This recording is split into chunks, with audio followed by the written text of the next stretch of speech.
Baik, Assalamualaikum warahmatullahi wabarakatuh. Bagaimana kabarnya Bapak dan Ibu yang sudah bergabung di kegiatan pelatihan mempersiapkan pembelajaran inovatif berbasis AI dengan Gemini? Nah, perkenalkan saya Muhammad Tang dari SMP Negeri 5 Tanjung Selor, merupakan guru bimbingan konseling, di mana saat ini saya sedang mengikuti kegiatan pelatihan training of trainers ya, terkait dengan Gemini. Dalam hal ini kegiatannya Gemini Academy. Baik Bapak dan Ibu, untuk kegiatan kita malam hari ini akan membahas terkait dengan mengenai AI, kemudian prinsip dan keterbatasannya. Yang kedua, mengenal Gemini. Yang ketiga, cara membuat prompter yang efektif. Kemudian yang keempat, bukti karya pemanfaatan Gemini. Selanjutnya, di sini AI dalam kehidupan kita, teknologi kecerdasan buatan telah menjadi bagian dari hidup kita. Untuk waktu yang lama, AI ada di mana-mana tetapi tidak terlihat. Nah, bagaimana teknologi kecerdasan buatan sudah mengubah pengalaman digital kita? Ya, Bapak Ibu, kalau misalkan punya akun Gmail, itu menggunakan kecerdasan buatan untuk menyaring informasi spam, kemudian mendeteksi upaya phishing, dan merekomendasikan balasan cerdas. Nah, machine learning membantu mengorganisir email dan mengidentifikasi pesan prioritas. Jadi biasanya ada email penting, itu bagian daripada kecerdasan buatan atau artificial intelligence. Kemudian yang selanjutnya, fitur di YouTube seperti bab video, subtitle, dan ringkasan yang dibuat secara otomatis itu menggunakan pemrosesan bahasa alami, dalam hal ini NLP. Kemudian selanjutnya video rekomendasi yang didapatkan melalui model machine learning. Jadi misalkan Bapak Ibu suka nonton vlog, nah maka vlog-vlog yang lain akan direkomendasikan ke akun Bapak dan Ibu sekalian. Seperti itu. Dan selanjutnya di sini kita apa itu kecerdasan buatan AI? Kecerdasan buatan AI adalah ilmu yang mengajarkan mesin untuk meniru perilaku cerdas manusia. Sistem AI diajarkan dan dilatih menggunakan program komputer yang belajar dan beradaptasi. Selanjutnya, AI tidak akan pernah bisa menggantikan keahlian, pengetahuan, atau kreativitas seorang pendidik, namun AI dapat menjadi alat yang berguna untuk meningkatkan dan memperkaya pengalaman belajar mengajar. Seperti itu. Jadi, kita sebagai guru tidak akan pernah bisa digantikan oleh artificial intelligence, ya, di mana kita sebagai guru mampu mendidik karakter anak-anak, ya, sementara AI ini tidak bisa melakukan itu, Bapak dan Ibu. Kemudian prinsip AI Google, yang pertama itu bermanfaat secara sosial, kemudian yang kedua menghindari bias, yang ketiga aman dan terlindungi, yang keempat bertanggung jawab kepada orang lain, yang kelima memegang teguh prinsip privasi, yang keenam menjunjung tinggi standar ilmiah, yang ketujuh tersedia bagi pengguna yang mematuhi prinsip-prinsip ini. Selanjutnya kita masuk pada bias. Nah, di sini sama seperti perkembangan teknologi baru lainnya, AI perlu dievaluasi untuk potensi bias yang dapat berdampak negatif pada siswa dan guru. Kemudian, yang kedua, sistem AI mencerminkan bias dalam data pelatihan mereka. Model chatbox dilatih pada kumpulan data yang dapat mencerminkan bias sosial seperti ras, gender, budaya, dan banyak lagi. Jadi ketika AI ini diminta untuk menampilkan informasi terkait dengan budaya, itu bisa saja informasi yang disampaikan adalah informasi yang bias. Ya, karena di sini prinsipnya tadi terkait dengan privasi. Kemudian halusinasi dan akurasi. Nah, ini Bapak dan Ibu AI, ya, jadi AI ini tidak selalu memberikan jawaban yang akurat. Kesalahan dalam jawaban tersebut disebut dengan halusinasi. Jadi AI ini bisa berhalusinasi juga ya. Kemudian saat Anda berinteraksi dengan chatbox, ingatlah bahwa mereka bisa saja dengan percaya diri memberikan informasi yang salah.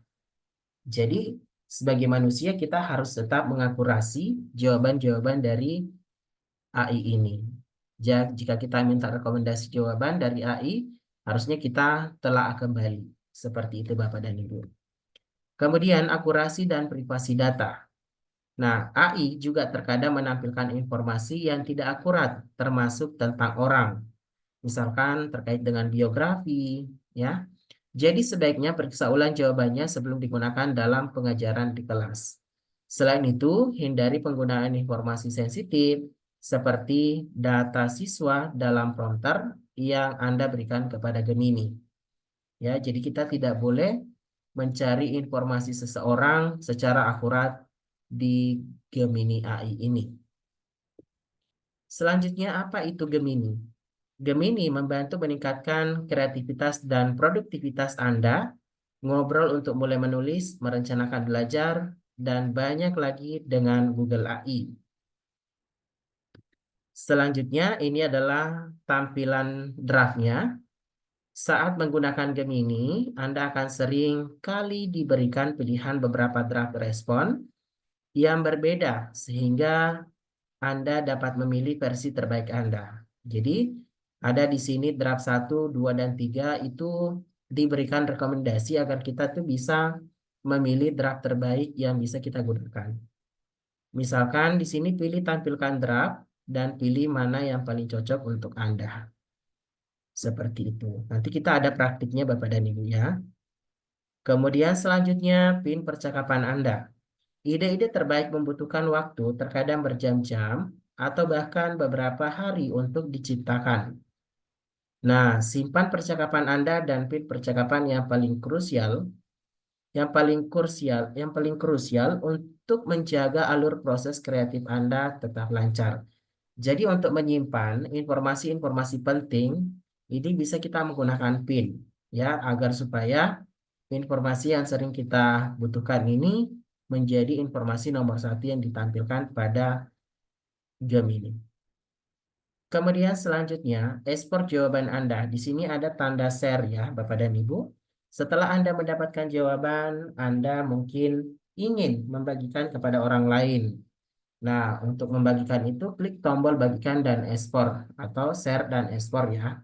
Untuk menyalin respon dari Gemini langsung ke Gmail, Google Dokumen atau Spreadsheet, atau sebagai tautan yang dapat dibagikan. Jadi nanti bisa dibagi ke orang lain informasi yang kita cari dengan cara membagikan linknya. Kemudian, edit prompter Anda. Jika Anda ingin merevisi prompt Anda ke Gemini, Anda dapat mengeditnya dan Gemini akan menghasilkan kembali tanggapannya. Nah, nanti akan kita coba praktikkan bagaimana cara mengeditnya. Kemudian, mengapa prompter efektif itu penting? Jadi, prompter adalah instruksi yang Anda tulis untuk berinteraksi dengan chatbox. Di sini ada gambarnya Bapak dan Ibu ya. Kemudian prompter yang dipikirkan dengan mata menghasilkan hasil yang lebih baik. Jadi nanti ada komposisinya yang kita pelajari pada malam hari ini. Selanjutnya komponen prompter efektif. Di sini kita lihat dulu ada persona atau peran.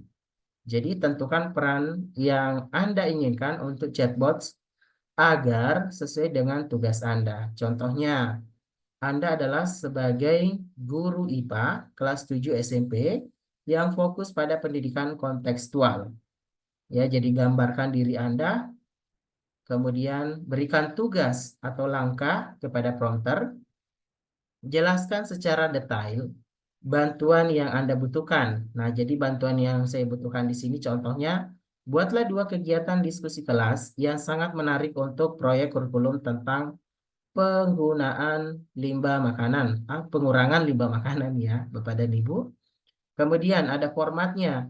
Bagaimana Anda ingin respon ditampilkan atau di format. Contohnya, buat formatnya dalam struktur yang jelas dalam bentuk tabel. Jadi di sini ada konteks. Konteks itu adalah batasan. Bantu model memahami batasan dan konteks prompter Anda. Contohnya, tidak selalu relevan, tapi jika bisa, berikan contoh seperti apa yang Anda inginkan dalam respon. Nah, contohnya seperti ini. Proyek ini akan ditujukan untuk kelas 8 di sekolah menengah di Jakarta, Indonesia. Para siswanya sangat termotivasi dengan contoh kontekstual. Seperti itu untuk konteks batasannya. Kemudian di sini contoh ya Bapak dan Ibu, tidak selalu relevan tetapi bisa ya. Ini hanya sekedar pelengkap. Berikan topik diskusi yang relevan dengan isu yang sedang hangat, misalkan kurangnya jumlah pohon di Jakarta. Jadi di sini lebih detail untuk contoh. Nah, seperti ini. Ini adalah prompt efektif. Prompt efektif itu ada persona, ada tugas, format, konteks, dan contoh. Di sini prompt terdasarnya adalah buatlah 2 aktivitas diskusi kelas yang sangat menarik untuk membahas polusi di Jakarta. Nah, jadi kita gambarkan dulu bahwa di sini personanya adalah Anda adalah sebagai guru IPA kelas 7 SMP yang fokus pada pendidikan kontekstual. Kemudian tugasnya, buatlah 2 kegiatan diskusi kelas yang sangat menarik untuk proyek kurikulum tentang polusi di Kota Jakarta. Kemudian ada formatnya, buat formatnya dalam struktur yang jelas dan terorganisir. Gunakan judul, subjudul, dan format lainnya untuk menyorot instruksi utama. Kemudian konteksnya, proyek ini akan ditujukan untuk kelas 8 di sekolah menengah di Jakarta. Ya, para siswanya sangat termotivasi dengan contoh kontekstual. Selanjutnya, berikan topik diskusi yang relevan dengan isu yang sedang hangat, misalnya kurangnya jumlah pohon di Jakarta. Seperti itu. Selanjutnya, giliran Bapak dan Ibu semuanya ya untuk membuat prompter. Nah, di sini ya, pilihlah salah satu dari 2 prompter sederhana di bawah ini dan gunakan struktur yang telah kita pelajari untuk mengedit dan memperbaikinya. Yang pertama itu, buat beberapa pertanyaan refleksi yang bisa Anda berikan di akhir pelajaran. Yang kedua, saya ingin menjelaskan konsep fotosintesis kepada siswa saya. Penjelasan apa yang tepat saya gunakan? Nah, jadi gunakan prompter dengan komposisi seperti ini, Bapak dan Ibu. Ada persona, tugas, format, konteks, dan contoh. Nah, selanjutnya, Gemini untuk pembelajaran inovatif sangat bisa digunakan untuk mendesain rencana pembelajaran dengan Gemini. Kemudian, kita bisa membuat draft materi pembelajaran, kemudian merancang rubrik penilaian, kemudian selanjutnya membuat asesmen pembelajaran. Ya, jadi ini adalah hal-hal yang bisa kita lakukan untuk Gemini ya. Selanjutnya, di sini adalah komponen prompter efektif. Di sini untuk mendesain rencana pembelajaran ya.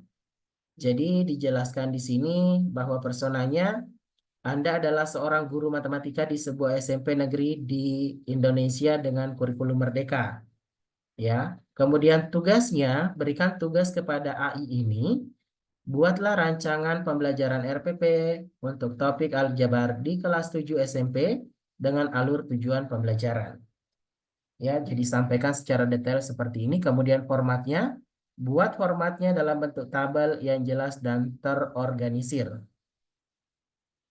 Kemudian konteksnya, buatkan tugas yang kontekstual untuk siswa di kota Pekalongan. Ya, sesuaikan nanti dengan kota Bapak dan Ibu. Kemudian contoh, masukkan soal cerita dengan lokasi dan koneksi dan konteks budaya mereka. Seperti itu.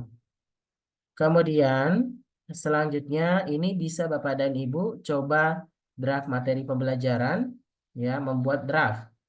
Seperti Anda adalah seorang guru matematika di sebuah SMP negeri di Indonesia dengan kurikulum merdeka, buatlah slide presentasi lengkap dengan gambar untuk topik aljabar di kelas 7 SMP. Buat formatnya dalam setiap slide, siswa adalah pembelajar visual, jadi mereka membutuhkan banyak kartun.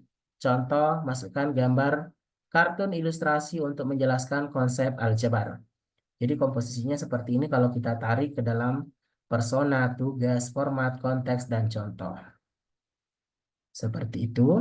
Dan kemudian di sini membuat rancangan rubrik penilaian. Bapak Ibu nanti bisa coba prompter ini. Anda adalah seorang guru matematika. Nanti tinggal diganti guru bahasa Indonesia, guru bimbingan konseling, atau guru apa, guru seni gitu ya. Di sebuah SMP negeri di Indonesia dengan kurikulum merdeka, buatlah rubrik penilaian untuk proyek profil pelajar Pancasila dengan topik aljabar di kelas 7 SMP.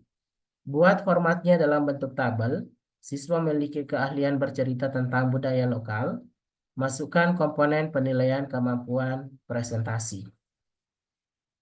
Seperti ini untuk komponen prompter efektifnya. Kemudian selanjutnya untuk buat kuis. Nah, ini adalah contoh untuk membuat kuis. Kalau kuis, pastikan Bapak Ibu membuat tugasnya itu misalkan 10 soal cerita esai, ya. Untuk topik puisi misalkan, seperti itu. Untuk guru bahasa Indonesia, ya. Nah, selanjutnya Bapak Ibu nanti tinggal bisa dieksplor ya. Kemudian format wajib ini untuk teman-teman silakan nanti membuat karya, ya. Kemudian ini bisa mengunggah karya tersebut di PMM seperti itu, supaya nanti kita sama-sama memiliki karya yang berasal dari Gemini ini. Seperti itu Bapak dan Ibu. Kemudian bukti karyanya nanti bisa di sini. Template bukti karya dapat diakses pada tautan berikut. Ya, ada template bukti karya.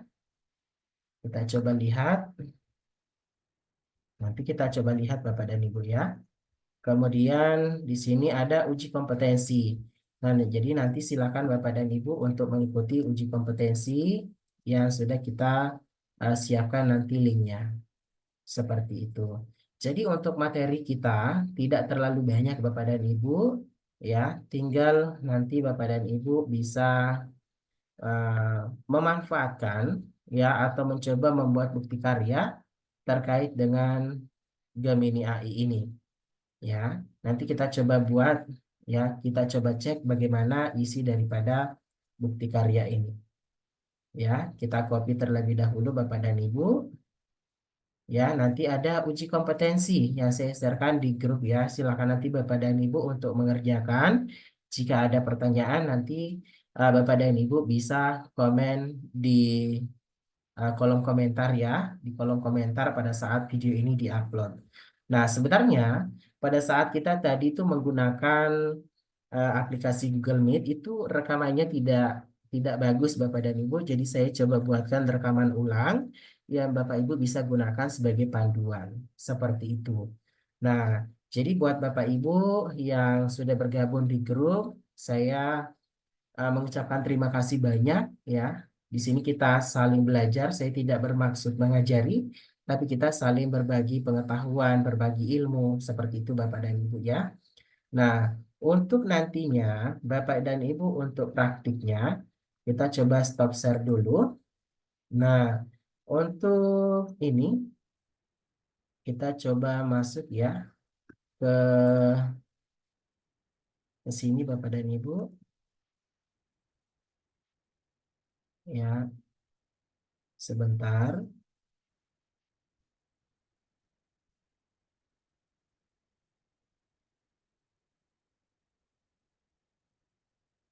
Ya, kita coba kecilkan dulu ya. Nah, di sini, nah, saya coba buat ini, cek untuk Gemininya ya. Untuk Gemini, kita cek di sini Bapak dan Ibu.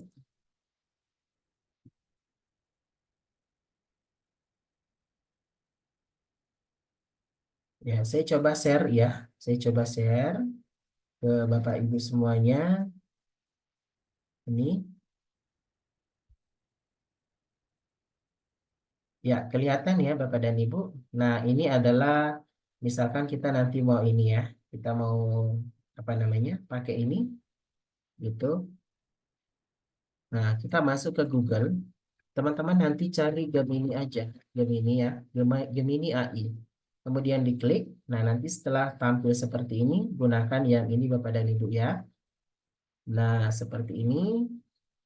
Nah, terus karena saya sudah daftar, teman-teman ya, saya sudah daftar, saya sudah konekkan dengan email saya, maka tampilannya seperti ini. Nanti kalau belum terdaftar, nanti ada next-nextnya ya. Nanti saya buatkan tutorial dengan video yang lain, ya. Saya nanti coba buatkan email baru supaya nanti Bapak dan Ibu ada bahan untuk koneksinya ke sana. Seperti itu ya. Nah, jadi kita di sini bisa apapun yang diminta dengan uh, Google atau Gemini AI ini. Teman-teman bisa gunakan di sini. Ini tadi ya namanya draft. Ya, draft rekomendasinya tuh di sini. Kemudian Bapak dan Ibu bisa nanti memberikan perintah dengan cara mengetik di sini. Ya, ini adalah contoh-contoh yang sudah saya gunakan untuk kegiatan menggunakan Gemini AI. Di sini ada contoh saya membuat LKPD, ya. Di sini di mana Bapak dan Ibu, kita coba cek ini LKPD ya. Nah, ini adalah LKPD, jadi perintah yang saya berikan adalah saya adalah guru BK. Nah, coba ya, kita copy kembali di sini, masukkan di sini supaya nanti teman-teman bisa lihat. Ya, saya adalah guru BK di SMP yang kreatif. Buatkan saya LKPD untuk diskusi 8, kelas 8 tentang belajar kelompok efektif. Kelompok dibagi empat, siswa sangat senang belajar dengan model diskusi, metode diskusi ya. Kita coba cari. Jadi nanti Bapak dan Ibu cara mengeditnya di sini seperti tadi materinya itu ada di sini ya. Kita tunggu sampai selesai terlebih dahulu, baru kita bisa klik. Nah, ini kalau sudah bisa diklik ya, langsung diklik untuk mengubah ketika jawaban yang diberikan AI ini belum membuat Bapak Ibu puas. Seperti itu ya. Nanti ketika ada perubahan, ada update seperti ini, langsung di-update. Nah, dia akan membuat informasi baru seperti ini. Ini adalah LKPD Bapak dan Ibu yang saya coba buat. Di sini sudah ada tujuan pembelajarannya. Jadi nanti Bapak dan Ibu bisa mengeksplor membuat RPP ya. Dan kemudian di sini ada pembagian kelompok, ada diskusi kelompok. Kenapa sih buat begini? Karena ini adalah kebutuhan saya pada saat melaksanakan kegiatan layanan klasikal bimbingan dan konseling ya Bapak dan Ibu. Kemudian ada pertanyaan untuk diskusi nih kelompok satu membahas tentang apa, kelompok dua, kelompok tiga, kelompok empat, kemudian lengkap dengan rubrik penilaiannya. Seperti itu ya. Nah, kemudian ada refleksinya juga Bapak dan Ibu, kita bisa gunakan di sini. Nah, seperti ini ada rekomendasi gunakan media pembelajaran yang menarik seperti video, gambar. Ya, jadi ini Gemini AI itu bisa membantu kita mencari ide-ide kreatif bagaimana melakukan kegiatan pembelajaran di dalam kelas. Seperti itu. Bapak dan Ibu, jika ada pertanyaan nanti bisa Bapak Ibu share di grup juga setelah tayang rekamannya ini ya. Bapak Ibu bisa nanti konsultasi. Kita di sini kegiatan pelatihannya itu selama 3 hari. Hanya saja untuk forum grup kreatif ini, sekedar informasi buat Bapak dan Ibu bahwa memang grupnya itu bukan grup yang resmi dan terdaftar di PMM ya. Ini hanya kumpulan yang sebelumnya itu pada tahun 2022 saya buat di Facebook ya. Dan ternyata saat ini isinya itu sudah 36.000 orang.